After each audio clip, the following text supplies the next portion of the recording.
Hi, David. Hello. How are you? I'm doing very well, thank you. Hi, please. Yes, I'm David Grove. I live in Colwood, just down the road from here, beautiful downtown Metchosin. And I've been in the food industry most of my life and ended up as a baker. And today that bakery continues, Royal Bay Bakery. We sold it, my wife and I sold it 7 years ago, and it continues on. To be honest, I fell into baking from the restaurant industry, which I practiced to support my studies in music as a classically trained pianist, of all things. And the job of bakery came to me most recently in Colwood. I came to the coast in '93. A couple of years later, my wife and I bought the bakery. It was Scandia Bakery at the time, some may remember it. And I was completely engaged with the existing baker who started apprenticing in 1938, which is what I was looking for, and he passed to me great knowledge. And for that, I fell into baking and enjoyed it thoroughly. Some of the techniques came to me from the baker, Paul Rasmussen. He had handcrafted all of his products, and he taught me everything he knew, and I picked up from there and developed more. The key, though, was to buy basic quality ingredients. So we started purchasing organic flour and sourcing local organic fruits, vegetables, etc. The general quality then was very high, and to manage those products and sell it fresh is a key to branding success. Don't be afraid to spend a few years learning the trade inside out. Find yourself a bakery, even if it's modest to start. Work hard, but be present, be on site if you can. My wife and I were always on site, one or both of us. And I would start at 2:30 in the morning, and she would come in later, and we would trade off during the day, and we kept the children were raised in that environment, and it was very successful. Because of that, every dollar sold, we were able to keep a very, very good portion of it. However, it is hard work, and you need to push through it. So don't be afraid to start your own business, but be present. Work hard, but be present. Yes, well, I've brought my mixer today and some ingredients to make an apple pie. One of the key secrets, of course, is a very tender, melt-in-your-mouth crust that is uniform and can be repeated over and over again with confidence. So I'll be working on making that pie. Thanks so much.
Step right up, folks. There's lots of, well, there's no seats left, but there's lots of room under the tent. Because it's raining so heavily, we thought the tent would be a good idea. You know, if it wasn't here.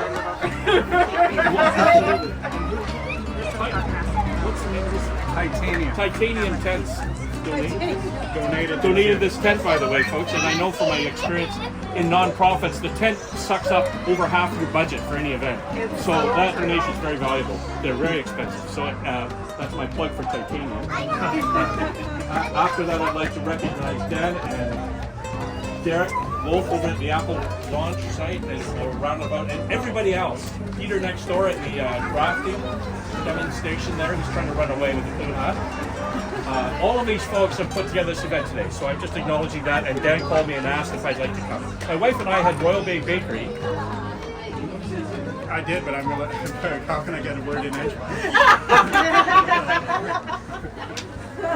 I defer. So, I'm president of the Pomological Society that puts on this show, and we're about 15 years in doing it. And so, I also used to bake pies for the Machosen Day Fair, and I've won a number of ribbons. Like, I'm really good. I got prettiest pie, I got best pie by a guy, and then I won the overall pie. And David was actually one of the judges. So you can see the collusion here. But it got so bad that they had to get judges from outside Machosen to judge the pie contest because it was so controversial. So they had to pull in David from outside. But I put sesame seeds in my pie crust, so every time he cut into the crust, he could tell it was my pie, even though it was blinded to him. He told me that later. And so, but anyhow, my son was big at Fairy Creek, and his name on the land, his secret name was Krusty. And since he's been, taken up by the law, the police, wiped him out illegally, it turns out. But I've decided to give that name now to David. We're calling Krusty. So he's been baking since he was a kid with his mom, and he's baked for 40 years professionally, and he ran Scandia Bakery.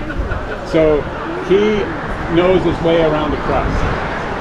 And so I have always had a dilemma whether it's butter or lard or shortening that you make the best crust with. But there's many other secrets I don't know, and Gloria beat me out in the Machosen Day Pie contest one year. So I still have a lot of stuff around that. I go to counseling because her crust is very flaky, and I cannot achieve a flaky crust. So anyhow, my purpose today was for me to find out the secret sauce of the perfect crust. So I don't care what you think. I'm here to learn what his secret is. So on that note, I'll stop talking. Well, thank you very much, Dan, and congratulations on your many awards. And we won't talk about the meetings beforehand. The truth is, everybody that went up to your place got apple strudel. They didn't really go for the pie. You were famous for the strudel. We need an apple strudel. Well, there's many points if I can start. Now, I think he's let in on the crust front. So I'll back up a little more to explain that the apples come from our yard. I think my wife, who couldn't be here today because she's working for BC elections, and we know what that means. She's often at training sessions all day today. And so we baked a pie last night, by the way, because I couldn't, this will be for sampling later if somebody wants some. You can see it's quite dark. There's lots of caramelized filling that's come up through, and there's a bit of cinnamon in there, but other than that, there's very little seasoning. I'll explain more. This is really what I'm going to make again, but it's baked dark like bakers tend to do, and there's lots of flavor in that caramelized sugars.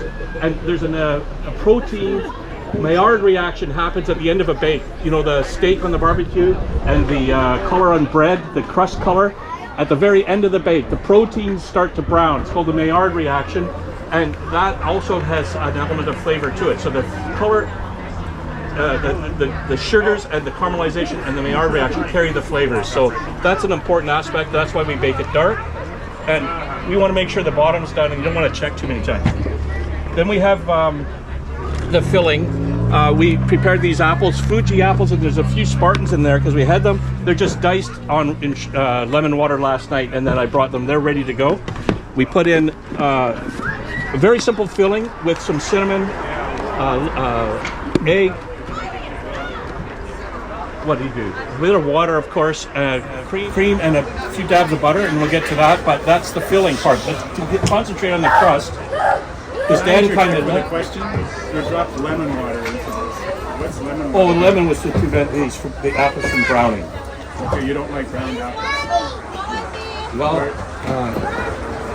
it's a little unsightly. Okay, it's all about optics here. The lemon water is not in the pie. The apples are simply the pieces of so at the bakery. We owned Raw Bay Bakery for 23 years. We would prep things like we go down to the bottom of Lagoon Road. There's a public park and there's an orchard there. We would go in there and take 200, 300, 400 pounds of apples and process them at the bakery and dice them, peel them, dice them, core them, store them in 4-pound bags or portions in a freezer, a commercial freezer unit in Langford.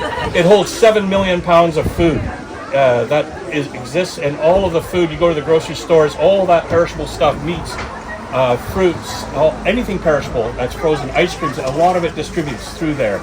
And a lot of people don't know that, but that's where your food will come out of that plant on a regular basis. So we had one skid in there. It was $25 a month. And we could store as much as we needed. And the fruit storage, we could access all this organic fruit and local fruit from the area and portion it and prepare it and portion it. That's where the apples, so that's how we treat the apples. That's how it I won't interject anymore. Yeah. Okay. So where do I want to tell a few stories first before I get started. We had the bakery. So we took the baker we purchased from had started his bakery. Came from Denmark in 1957. He always dreamt to come to America and wanted a bakery with both bread and pastries, as he knew in America happened. So he learned both. He started in a bread bakery in 1938 in Denmark. Some of the things that I do, I learned and picked up from him. A lot of it's about attitude and the way you work. So that for me was very valuable. Part of the reason I have a mixer here is because the pastry, as you know, in every recipe you read, including the books, the textbooks that you see at schools, baking schools, is you do the pearl-sized lump of butter or whatever, lard, whatever you use, by hand, and you squish it and squish it. Can you imagine doing 150 pounds of pastry that way? It's a tad laborious, and any mixer applied to that, to stop it at that point, or even to conceive of how that would work, is just as a, so we developed as we scaled up a method that worked for us, and it includes the mixer, and we'll get to that. The baker handed me a couple of cutters, and in 1959, a baker he was working for in Calgary, after he moved to Canada, retired. The man was in his 70s, he said, and he threw these 2 cutters in the garbage on his way out in his last day. So Paul hung back, his name was Paul Rasmussen, you may have known him. He retrieved them, and he used them since 59 till we bought the bakery in 95, and he gave them to me. Because his sons didn't want the bakery, I got that tool, along with another one, and an old rolling pin, and a few other, some other tools. Plus, his production system that was refined over decades and carried with it this kind of traditional approach that meant no artificial flavors, everything man-made, no mixers. He had floor mixers, the big stuff, but he had we pinned everything by hand. So in all of that came the efficient drive for efficiency to produce. So part of this pie is the fact that I could make this pie and make money from it, profit. You need to make profit. So you have to be able to sell it for a reasonable price, of course. And you're competing with everybody's mother, because everybody makes better apple pie than everybody else, along with chili. Those are the 2 things you should never sell in a commercial enterprise, because you can't beat mom's apple pie. So we started making pies. Or Dan's. You have to pay me some money soon, too. He's really waiting for this secret. So, I'll tell him just a few more stories. So, I did bring the rolling pin because he mentioned working as a child with my mother. Bless her soul. She's wonderful. Grew up in a 100-acre dairy farm in Ontario. I was born on one as well. And this is her rolling pin that came from her mother's place, which could be, I don't know, so that's 100 years old. And I use it and I still think it works. And there's no bearings to lubricate and clean. Other than that, I'm using some ingredients for, we'll get on to the pie. We'll just get on. And I will deflect and tell stories as I go. So the flour is organic. I get it from Lecker Foods. It's milled in Regina, Saskatchewan, Nutrisun. It's organically grown. A lot of it's by the Hutterites. And the other is Red Fife, which is a whole grain flour. Anita's in the Lower Mainland, and I think your Nuka mill next door may mill this as well. And I'd be well done to buy it from them, but I haven't done that.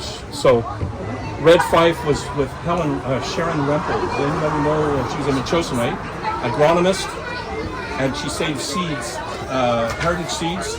She has over 300 types of wheat seeds at the seed bank. I believe it's in Saskatoon. It's a Canadian Heritage Seed Bank, and she put her seeds in there, and nobody can get them out but her. She apparently had the Syrian government contact her for an ancient seed she has from that part of the world. And she told them bluntly, this is some years ago now, she told them bluntly, improve the conditions of women in your country and I will let you have some of this seed. Right on. Unbelievable story. That to me, I get chills when I think of it. She moved to the area. Sorry? I guess they didn't get the seed. Yeah, the seed is still in Saskatoon. But they know what they have to do. So there's those stories that are tied. She helped to... Red Fife came to Canada from Ukraine in the mid-80s, 1800s. It ended up in Peterborough with a couple, David and Mary Fife. It goes red in the field when it's ripe, so it's called Red Fife. It propagated and succeeded better than what they were planting. The neighbors, they grew, it propagated, and then the Canadian government of the day, whatever government that would have been in the 1860s, Pierre, that would have been Trudeau, the great-great-grandfather Trudeau. It came west with the immigrants, and apparently it started in Ukraine. So it's not really a verifiable heritage story, but it's definitely a Canadian heritage story because it is. They can trace it back to the coming on the ship from through Kingston, I guess, in Peterborough, and it has a lot of interesting qualities. So Sharon Rempel was responsible to a large degree of propagating this interest and got it grown out and propagated in Saskatchewan. And I bet in Canada there's maybe 1,000, 2,000 tons a year produced. It's not that, but it's a really good grain. So we start.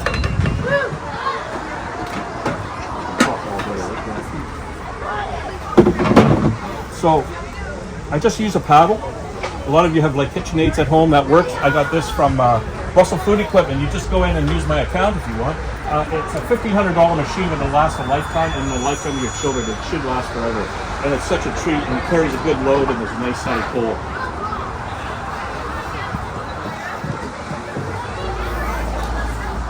Today I'm just using tender flake lard. At the bakery we occasionally would make things from our own rendered lard until chefs at all the fine restaurants downtown got wind of this idea, and then lard started to cost $20 a pound from Tom Henry's pigs. It got really expensive. I mean, they were giving it for free. And it has a really pronounced flavor, so you could use...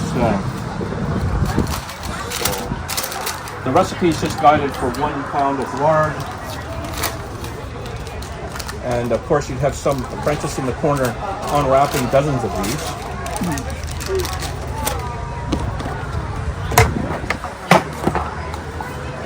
You need. The recipe I'm using is extrapolated down from the bakery recipe. So I'm just going to 4 cups of this white sifted organic wheat flour. That's 4, I think. And I'm going to put in some red Fife because I really think it adds some nice flavor to the final product. A bit of nuttiness maybe. So a cup and maybe a bit. So the discussion of shortening whether you use lard or butter. We use lard because there's nothing like it. It's got more of an old school flavor in my opinion. Butter changes it. It doesn't work out. The dough's not quite as tender. And vegetable shortening you should just avoid because it's hydrogenated And if you use a straight vegetable oil, you could probably cut back at least 30, maybe 40% in volume, or if you're weighing it. So instead of a pound, you'd have, 10 ounces, 12 ounces of oil, and see if that works. It worked at scones in the bakery. We did that switch. However, when you have gluten, you have the flour particles, you add water, and the gluten strands form, which is the elasticity, right? To get this elastic gummy thing. If you add butter or lard or oil or anything at all, you shorten those gluten strands. So it's called shortening. So shortening is not Trisco. Trisco is a shortening, but shortenings are not just Trisco. It's any fat or oil that shortens the gluten strand. And so this leads to the thinking of this pea-sized thing. So if you've got a pea-sized piece of lard or butter in your pastry, you're going to have clumps of flour that are not shortened. And they'll get wet, and they'll work together and get too strong. And when you bake your flour, you'll get flake. But the part of the flake that doesn't break apart is going to be tough. Tougher than the part that separates. So my thinking was, if I put the lard in there and I mix it until it's like Scottish shortbread, you're going to coat every little particle with butter or lard in this case, and you're going to get a short, smooth, uniform, tender crust. And lo and behold, it worked like a hot damn. And in literally 30 years, I've heard one other chef online and all the video stuff, TikTok stuff. I heard one guy just a few weeks ago say the same thing. I went, wow, this is the first time I've heard. So I thought I was breaking a lot of rules. I didn't tell anyone because I was cheating. And we did the St. Mary's Blackberry Pie Festival. And they would come to us because an employee said it was a crazy thing. And we tried to make it easier. They came to the bakery, volunteers. We had 4 cubes of lard, so that's 20 kilos each. We had 6 or 8 bags of pastry flour. And someone would bring dozens of eggs. And we would make 82-pound batches of pastry at a time in the big floor mixer 7 times. In one day to make 600, 700 pie shells. And we'd fill the pie shells, and we'd make balls for the lids, and they'd pull it all away and fill the blackberry pies later. They sell them all by noon. They'd make 10, 12 grand a year a day fundraising. But this method worked with that. How could you do this little hand crumbling thing? You'd be there for, well, you wouldn't make any money. The medical bills would exceed anything anyway. I worked for free. Dad was often in the room. We used to come to the bakery to make the pie crust this thing years ago when David was there. So we've got the flour in there right now, 5 1/4 cups.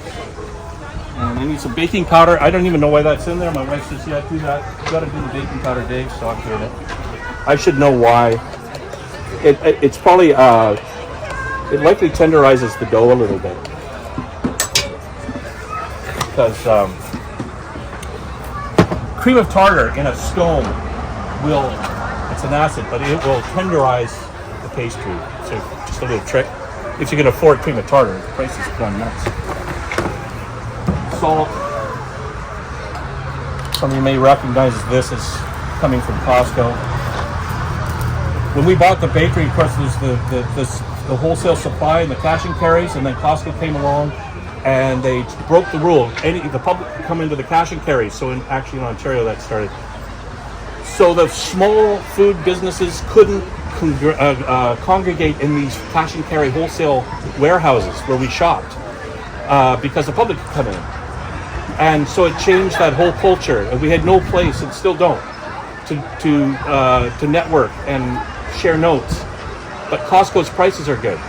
And so remember North Doug or Cisco, you see those trucks on the road? Cisco is the largest food distribution company in the world. They have something of 2,000 companies that they've acquired. So if you have a scone here and a scone in Florida, it's the same scone. It's the same ingredients. Unless you're going to a restaurant that works from scratch and like this, you're going to have Cisco food. So my wife and I talk about Cisco menus and Cisco diners and restaurants. Anyway, that's just my political comment there. 2 teaspoons of salt. 2? Is that too much? I know.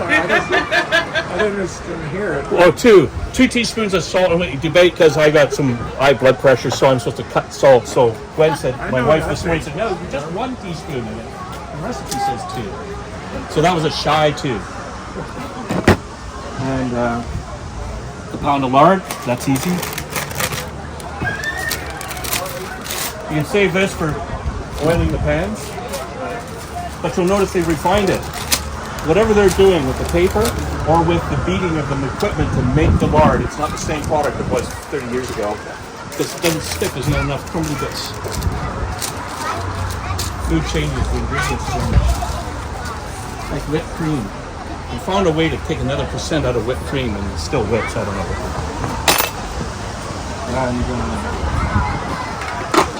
And, so you'll notice there's no wet. I'm going to start this on low just to get it started and don't spray. Anybody want to come take a look? It's just mixing. It's a lump of lard. And I'm just going to stop it and speed it up because that you see the lard. Your flashcard's better than mine.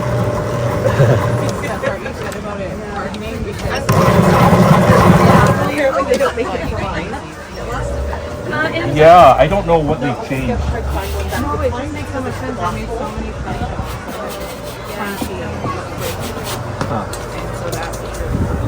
So this is really the big secret that Dan's been waiting all his life to hear, is that I'm doing it right here before your very eyes. Instead of messing about with these fancy cutters that get all gummy and hard to wash and with your fingers until your arthritis really acts up. This is really all the work being done by the machine, and you can't, if I walk away from it and go, second intermission of the hockey game, I'm going, damn, and it's still running. I haven't really killed anything. It's starting to come together now. I would say in a warmer environment, it would be 2 minutes. You can't really overdo it. I'm doing it fast because it helps to mix it. With the machine, it helps mix a bit better. I saw that coming. That lineup's been there. You can't run out of apples at a pomological fest. So, if you've ever made shortbread, I mean, that's really it, right? You put the ingredients, the flour and the fat, the butter and the sugar, and it's just smooth. It's just like a really nice putty. So, now for the wet. I have prepared here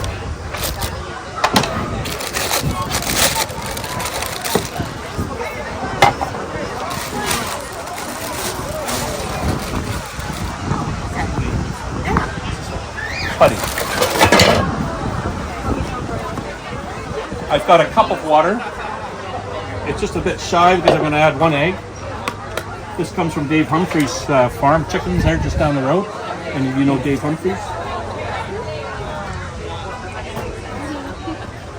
And That's 1 egg.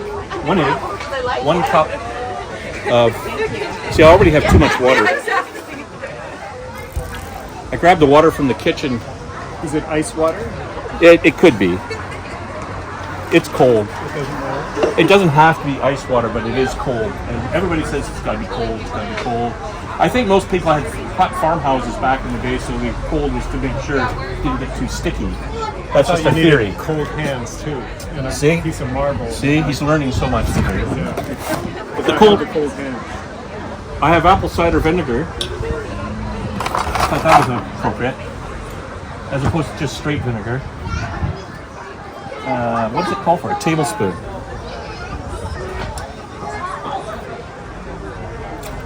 That's it. So could you use vodka instead? Yeah. Vodka's preferred. No, but really, you got to break it down. That's the secret I read. You know. Well, I think it would have nothing to do with the flakiness, except that by the time you're finished making it, you're pretty flaky. We could beg that the flakiness was there already. The flakiness was baked into the Well, no, you the start baker. flaky and you just get worse. You get worse. So there's a cup. It's up to a cup of water. I know I didn't do it that way, but that's about right. Because you don't want it too wet.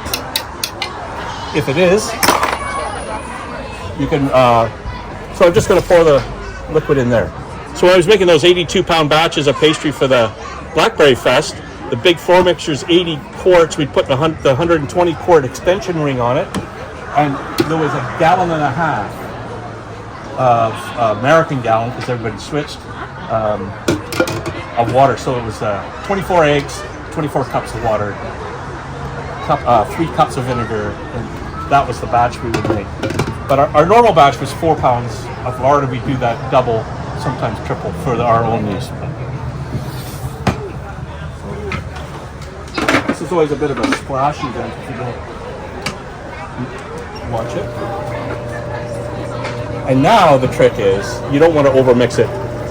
So you want it to come together as quick, and watch it so that as soon as it comes together, stop.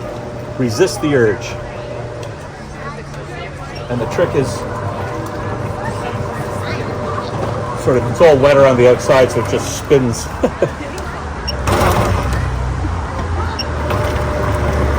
So y'all, How do we know? Like, what's the, you watch it. what are we watching? You're watching for it to come together. It's still slipping on the side of the bowl, the outside of the bowl. Just watch, it's getting close. Depending on, there, now it's starting to come together. You can see the lumps are getting a little more pronounced. Okay, so actually you can just stop and you can take a look, and you reach in there and it's kind of wet, and there's dry bits too. It's not cohesive. See the wet on the outside? So it's not quite there, but it's, when you see it get to this point, you know you've only got a few seconds left.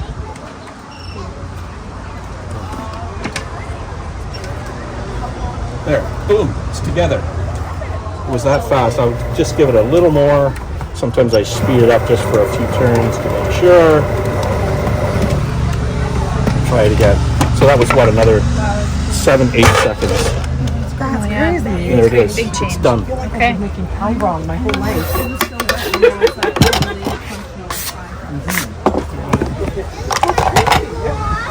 That's the secret. That's it. That's this. You can all go home now. The tip cup is on the corner here. Kidding. Yeah, you're so well paid, you don't need these things. I am so well paid. The Pomological Society, by the way, is independently wealthy, non-profit, supported by many, many wealthy individuals in Metchosin. Wealthy in time. Is there such a thing as an unable to make a profit society? Yeah. The non-profitable profitology. Yeah, non-profitable society. Non-profitable.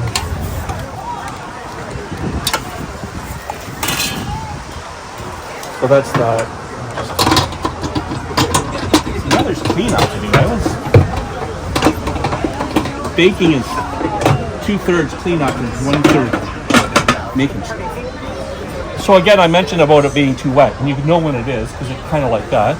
So you can work it a little bit.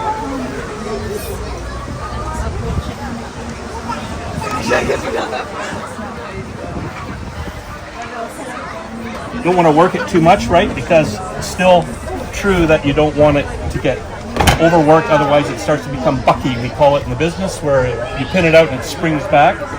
If that happens, time is the only thing you can do, is just let it rest. So I did bring a scale along here because How long can you let it rest for? it can take a few minutes, or if it's really tough, you might take an hour.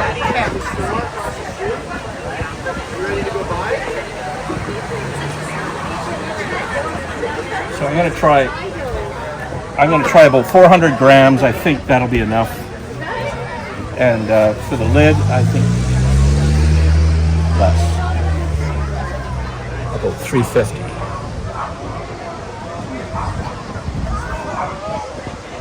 $300. So we'll call that the lid.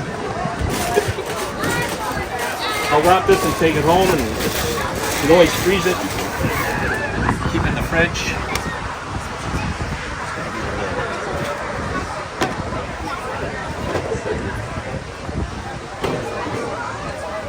again, this flour that I'm adding is already made it, so it's not sticky at all. And the next trick is to get it thick enough so it makes for a good pie. I like to be able to hold the piece of pie in my hand and eat it. It tastes way better. You just got to make sure you don't catch a finger in there. Eat it like a pizza. It tastes better. So my grandfather was a farmer, a dairy farmer. The farm I was born on, and he ate a pie a day his entire life.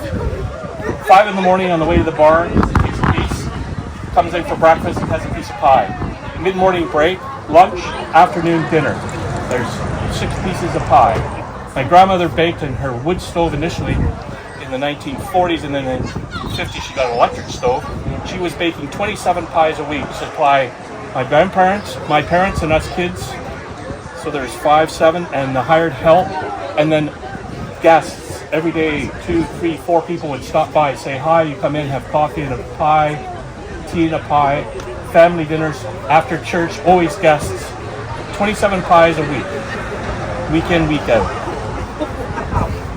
And my grandfather always at dinner, he'd always have a piece of pie before dessert.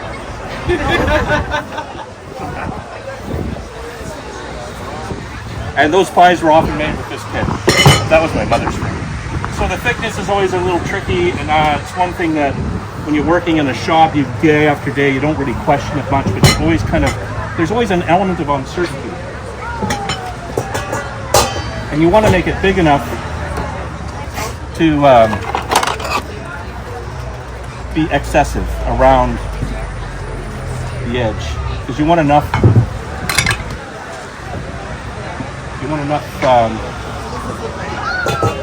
oh, that's so good. Didn't know how much you use it. Don't do this show every day.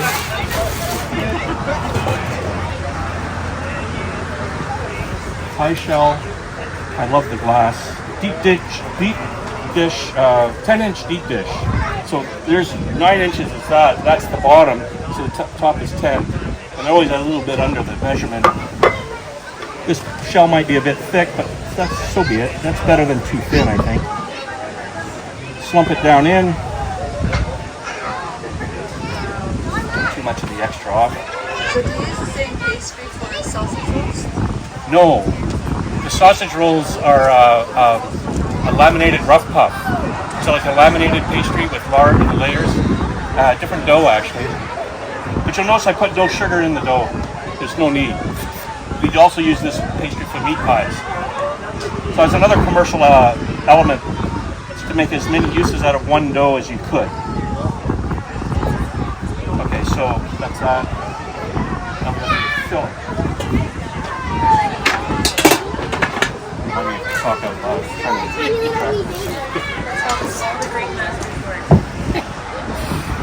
So my wife, Gwen, she couldn't be here, as I mentioned. She's working for BC elections. She prepared this last night for me. So we're going to mix toss everything. So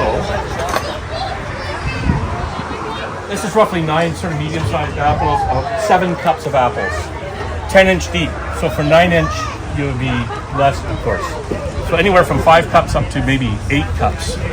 And I thought she should have more, but she assures me that's enough.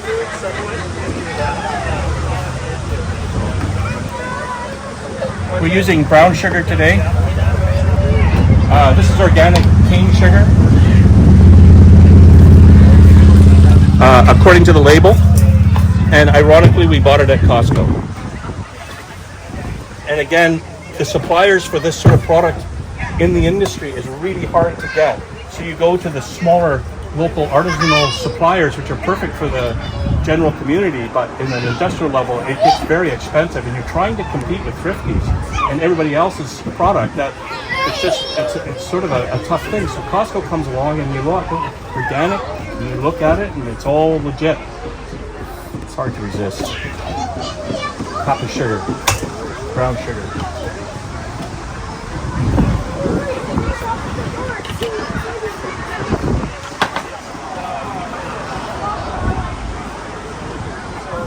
And actually just 2 tablespoons of flour. This helps to just helps to thicken the sauces as the moisture comes out of the apples.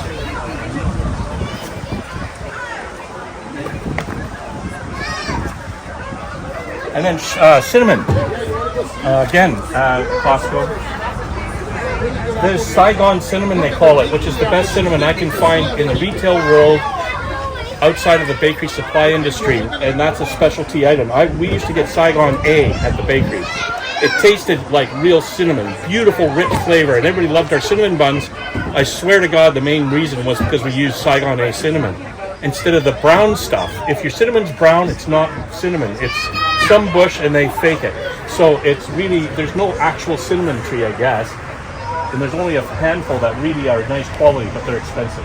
So the difference is I can use half as much, even though it's twice the price. And so you can compete on the price with good quality. So the experience is the good quality stuff tends to be almost organic or basically organic anyway, because everybody takes care of the product. You see that with a lot of European imports years ago. That was where you could get the stuff that didn't have all the chemicals added because it was good quality and wasn't certified organic then. But so it says a teaspoon of cinnamon, and I always put in too much because I love cinnamon.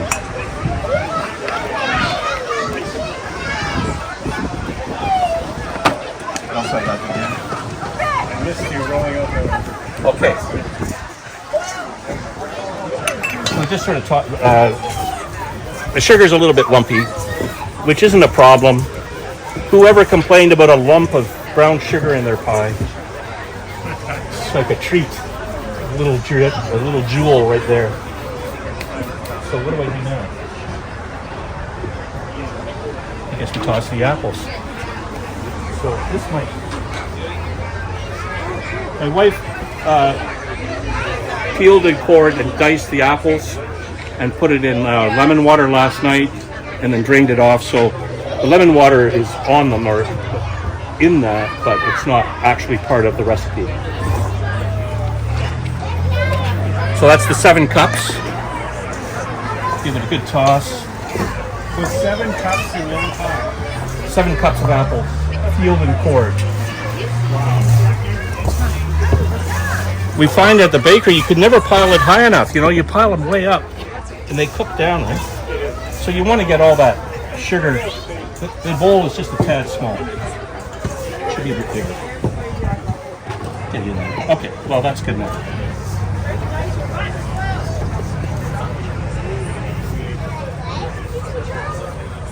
There we go. So that's a good mound. And then a nice little trick that Gwen, my wife again, always like to do. A bit of table cream, 10%, half and half. So this is secret number 3. Secret number 3. The cinnamon is a secret, like cream. She just did this by eye last night. And a $1,500 mixer. Yeah, that's another secret. The KitchenAid will work fine. So just a bit of cream. I can't even answer why. It sure does taste good. And secret number 76. Just a little butter. Not a quarter pound, just a few dabs under the crust. And that's just one of those folk methods. That's probably Gwen's grandmother did that. My mother always did.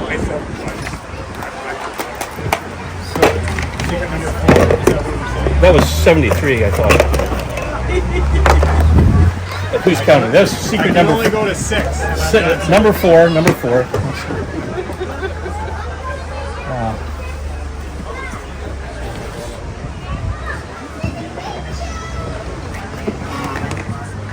And now the lid.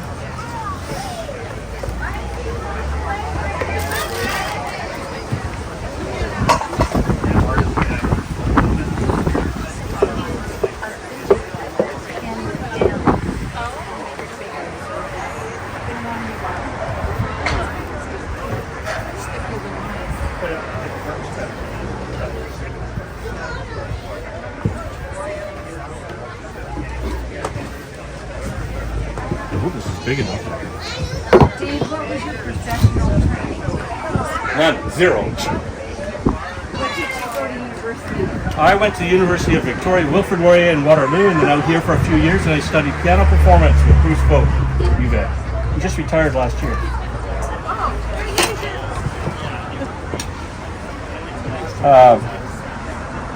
I don't know, you can sort of choose whatever pattern you want to do. So you do it there before you put it on?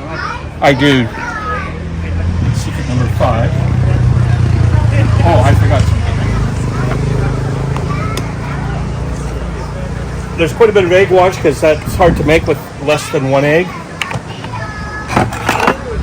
So we can use this up on. It'll just to wet. It could just be water to wet the crust so the top and the bottom don't separate in the oven. Actually, it's quite crucial. If you have a pie that's the lid's lifting and it's boiling out, just make sure it's wet.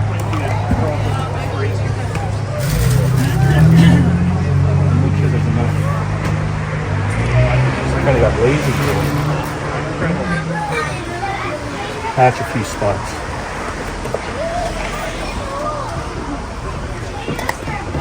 Okay. And this.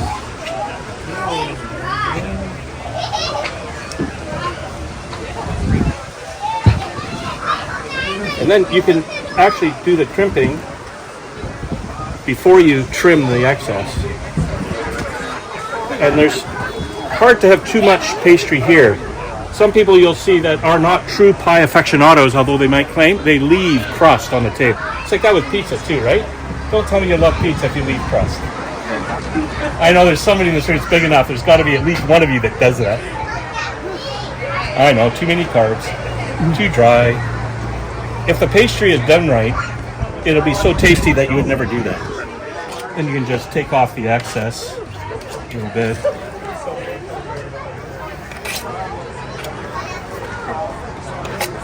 And this little dab of butter knew there was a photo op, so it sort of stuck its head out. It makes it look especially like I did it intentionally. So there's that. So was that egg wash secret number 6 or 5?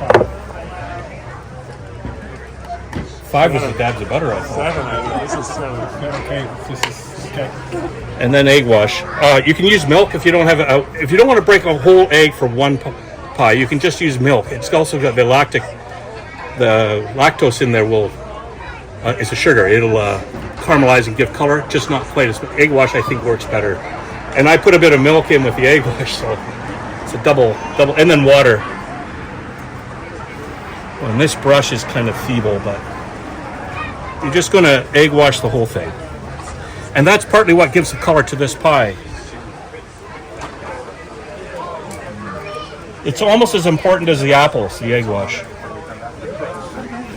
That's 7 or 6? It's a bold thing to say. Caramelical. How long do you have to wait before we get this cooked, before we can come back and taste it? Well, there's one here ready to go. I want to be ready to stop the clock here. Yeah. How long has this been? I don't know. Did I go too long? Oh, no. Oh, Quite quick. what's that all? Dan said I had an hour. And I thought, well, I got a lot of stories if people want to stick around. Okay, so there it is. It's almost done. Here's secret number 6, because Dan is limited to 6. Just took some of the cane sugar and put some sugar in it. Last night I did that. Sugar and a little cinnamon in the sugar. Okay. And then you just sprinkle that on. More or less. It gives a sparkle to the crust.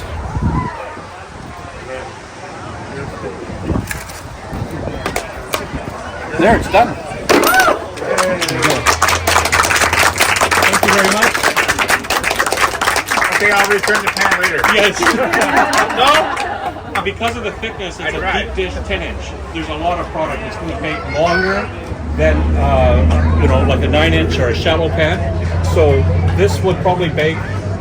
The recommendation is an hour at 400 degrees Fahrenheit.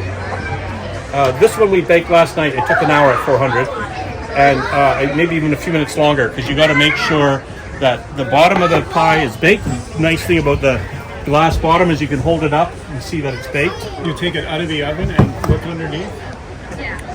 You do. You do. But there's a better one. This is secret number 1704 in my new book. But I will give it to you today. All I have to do is find that thermometer. You pick up these little digital thermometers, cheap else. Everybody wants to know temperature of meat, poultry, etc.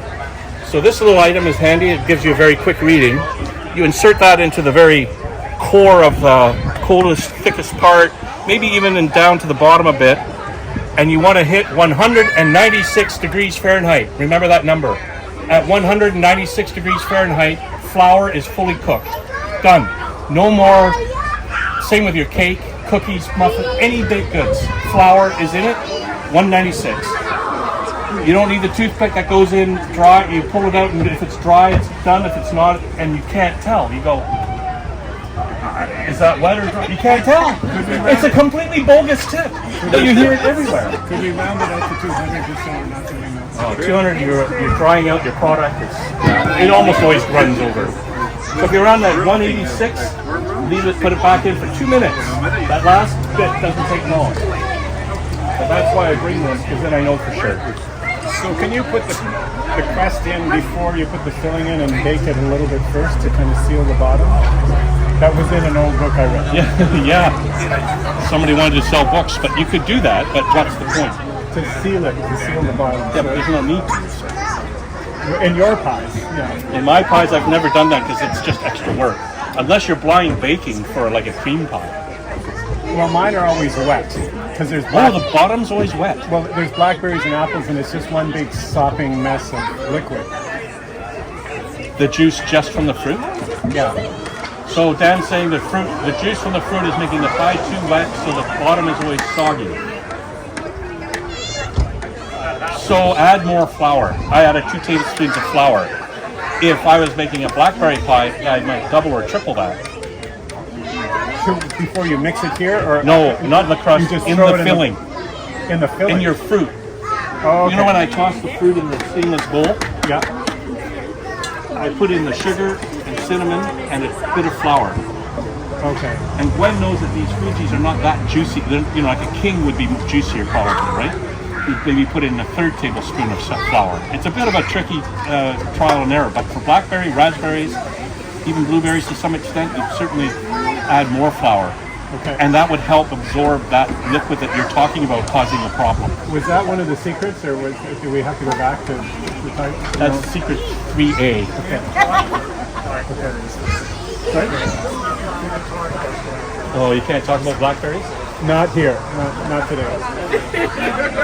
Dan brought it up, I might mention. I forgot myself. I will also say that I've talked now to, I think, 38 people. I found this coin at the post office. They gave it to me as change last week. And nobody had seen King Charles on the coin, the toonie. So it's here for those of you who would like to see King Charles on the new toonie, because I think that marks change in our lives. Elizabeth isn't with us anymore, right? So I thought it was appropriate for an event in the chosen. I know you're not all monarchists, but... No, are there any monarchists? Well, there's probably none, which is probably why I was... So I got a funny story. My mother tells a story when she was still at home. Her older sister brought her boyfriend home for a Christmas weekend with the family. They probably got married the following year. And he comes down to breakfast on Christmas morning, and they're all gathered around the table, standing in the chairs with their heads bowed. And he thought someone had died because it was such a somber thing. And they stood there, and finally they sat down. And he had to find out later that they were listening to the Queen's message on the radio. He was American. He had no idea what was going on. Yeah. Questions? Gluten-free? You know what? We never got into that because partly we had a wheat-based bakery, and to have gluten-free, like a true celiac, couldn't even walk in our bakery. We had Pat. Do you remember Pat worked there? Her son's celiac, diagnosed, right? And he came in one day, and his eyes went water. He had to leave within minutes. But she cooked and so on, and she just said, "Don't even try," because we couldn't isolate the wheat completely. We made wheat-free products, meaning we didn't add wheat to them, but we didn't do a gluten-free product. We just didn't get there get there.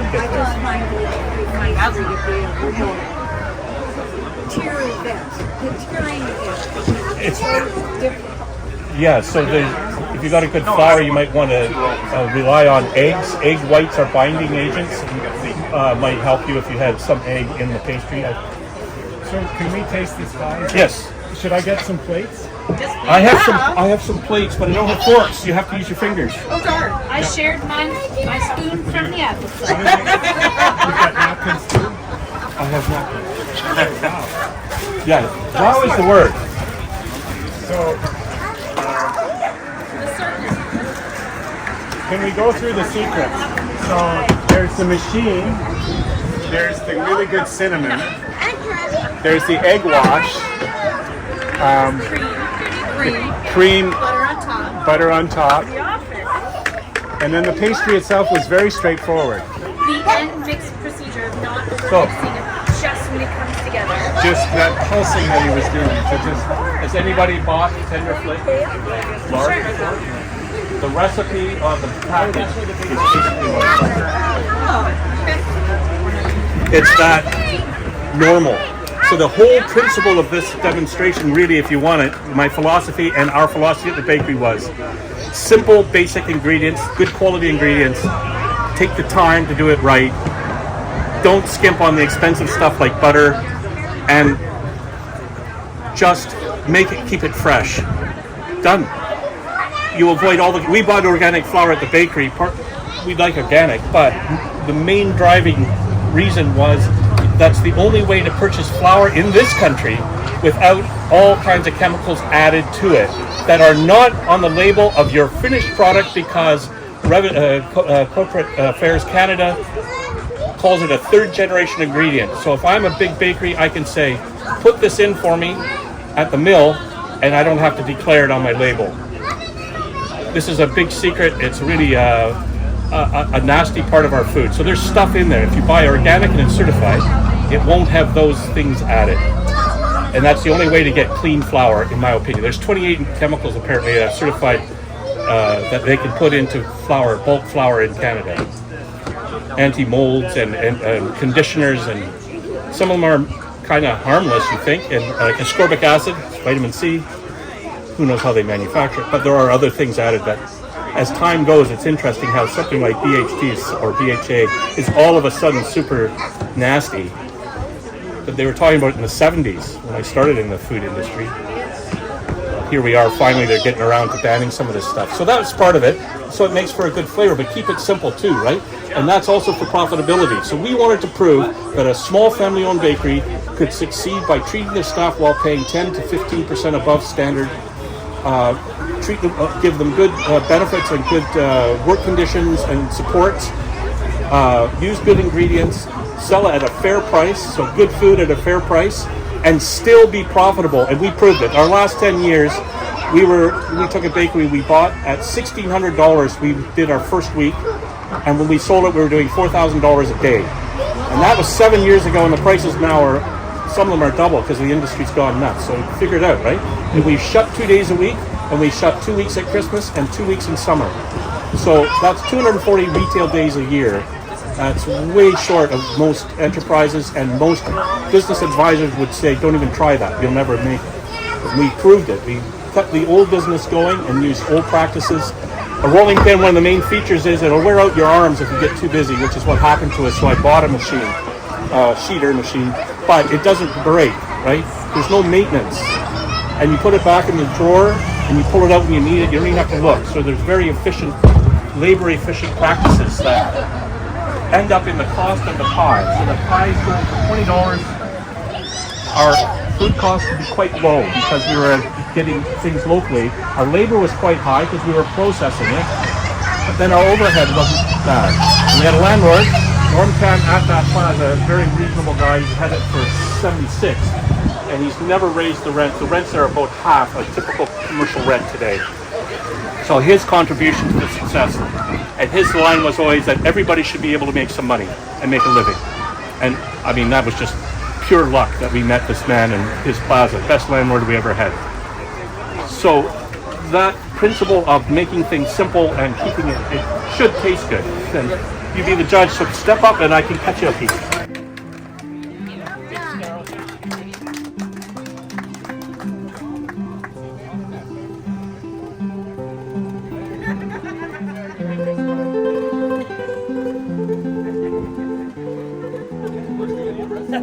I said, good news, Julian. Your son. I know.